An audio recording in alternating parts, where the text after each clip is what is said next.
Today, I'm just going to freestyle it and talk to you about getting in your own way. So what does getting in your own way mean? To me, it means telling yourself reasons or giving yourself excuses why you shouldn't go for what it is that you want to go for. And in my mind and in the coaching world, in the school that I went to, we like to call these voices or thoughts and beliefs saboteurs. Saboteurs because they sabotage your life or get in the way of what you want. And as a coach, I hear these stories all the time. They usually come about whenever my clients are talking about all these big dreams and aspirations that they really want to reach. And I'm here on the other side of the line thinking, hell yes, go for that dream. You can totally do it. Anything is possible. You just got to give yourself time and focus. When I was in grade school, I got invited to the spelling bee and I was super pumped because I was studying really hard, I was working really hard, and this was validating for me for putting in all the hard work that I was doing. But on the day of the spelling bee, I saw these bright lights on the stage, I saw all of the students filing in line to enter the stage, and I just froze. I got super scared, and I ended up just sitting in the audience and playing small and watched all my classmates spell all of these words that I knew. And I was really disappointed in myself. And I learned that day to stop playing small and to be courageous and step up to the plate and do the scary thing, because it's a much better position than just staying behind and feeling disappointed in yourself. So that was the first time that I can remember where I listened to my limiting beliefs and my saboteur. And it just gets even harder as an adult. These limiting beliefs or saboteurs or whatever you want to call them are super common. I used to think that I was the only one that had these thoughts, these negative thoughts that kept me from getting what I wanted.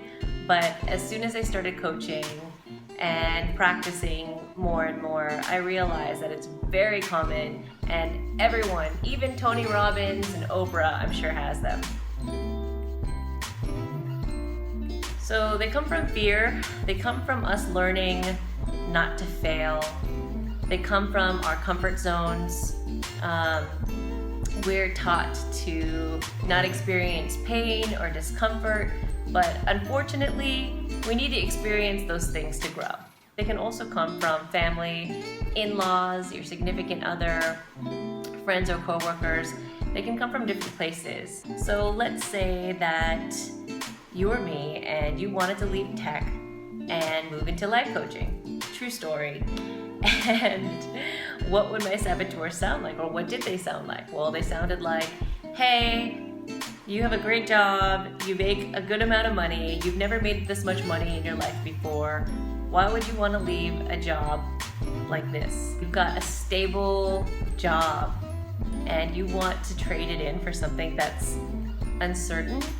That stuff is really scary.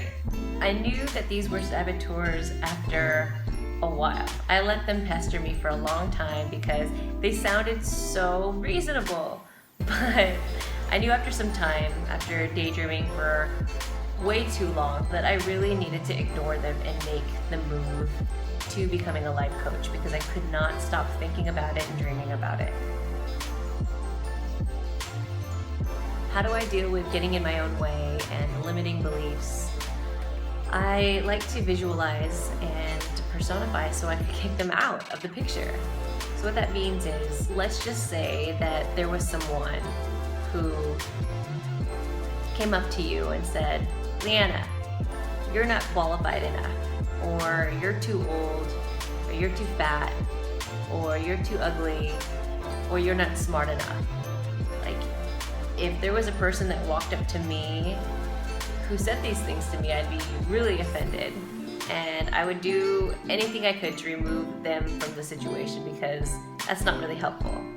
Well, the truth of the matter is that we all have these voices that tell us these types of things, but we're not really conscious of it. It's just they're kind of in the background. So if there's a voice that criticizes me, then I would call that voice the inner critic. Or if there's a story that keeps me feeling guilty, then that is personified as like the guilt monster and so on. So when I can give these voices a personality. I know it sounds strange, but when I can do this, I can actually visualize removing them from the room or the conversation that I'm having with myself. My challenge for you today is to think about the saboteurs that are in your life. What do they say? What are the stories? What do they look like? And what are they stopping you from doing? If you dare to share, please do so in the comments below. Subscribe to my channel for more personal development stories. Thanks for watching.